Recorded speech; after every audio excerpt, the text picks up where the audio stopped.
He started as a surgeon. He wasn't world famous or anything, but he took pride in his work. It wasn't his plan in life to become a surgeon, but rather the path chosen for him at a young age by a brooding, overbearing family. His father was a thoracic surgeon, as was his father before him. His sister was a neurological surgeon, and his brother was an ophthalmic surgeon. He never really cared for the family business. Sure, the money was good, but it wasn't what he wanted to do. He simply went the route his family directed him to go in. Eventually, he graduated med school and became a vascular surgeon. He came across his first 3 subjects at a gym in a nearby town. The first was a well-built 30-year-old man who, he came to find out, after inspecting the contents of his wallet, was named Adam Bond. He kept Adam in a small room that locked from the outside, most times strapped to a table with feeding tubes. That is, when he wasn't sedated. He did the same with his second and third subjects, 29-year-old Richard Townsend and 27-year-old David Smith. He was always a bit different from his family. The men in his family were all strong, outgoing individuals, and the women all gorgeous and brilliant. He, however, was shy and timid, and physically much less imposing than his kin. While his siblings fared in the social aspect of their respective schooling careers, he kept to himself, and was subject to the crueler sides of young adulthood at the hands of his peers. His fourth and fifth victims were 22-year-old John Barberi and 25-year-old John Will. As with his previous 3 subjects, he waited for them to exit the gym in his nearby town, followed them home, and essentially stalked them, waiting for his moment to strike, where he could sedate and abduct them, bringing them to the warehouse he'd rented out and constructed his makeshift hospital rooms in. Being an introvert, he found solace in being alone.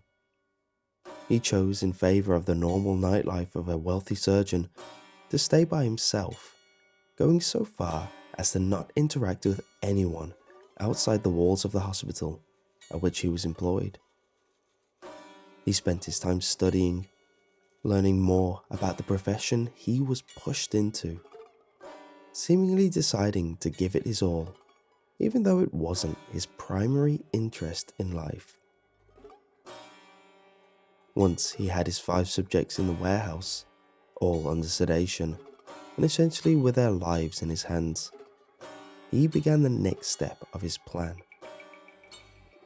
On Adam Bond, he removed both arms and both of his legs, using his training as a vascular surgeon to ensure the procedure went without a hitch, stitching him up and placing him back under sedation. Then he moved on to Richard Townsend. From Richard, he amputated a left leg. From David, a right arm. From John B and John W, he got a right leg and a left arm, respectively. These last 4 didn't receive the same courtesy as Adam had. They were left in their faux hospital rooms to bleed out.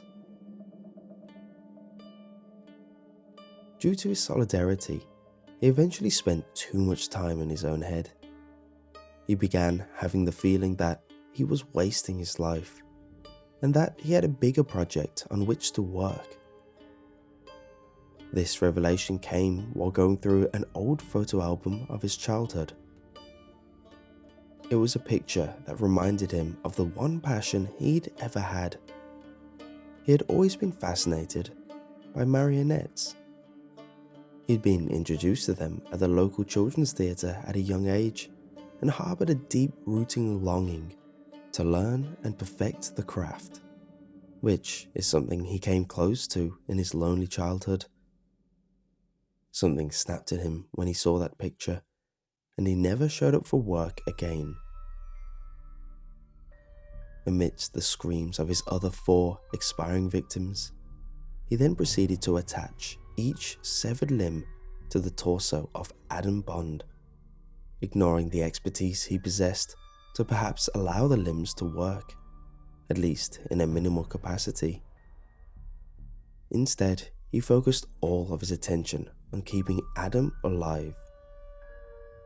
When his work in the mock operating rooms were finished, he wheeled Adam out to an area of the warehouse that housed a small stage with a balcony behind it. He then went on to attach hooks in Adam's new hands and feet and connected thick steel wire to the hooks. The wires led up to a small wheel, then continued onto the top of the balcony in a crudely fashioned pulley system. The motionless yet conscious body of Adam Bond lay there on the ground as the mad doctor climbed the stairs to the top of the balcony. He then made his dream come true. He yanked on the handles connected to the other end of the steel wires that were now a part of Adam. Adam rose up to his feet and moved in ways the once respected surgeon wanted him to move. He was finally controlling the best marionette of them all. He had created his very own living, breathing puppet.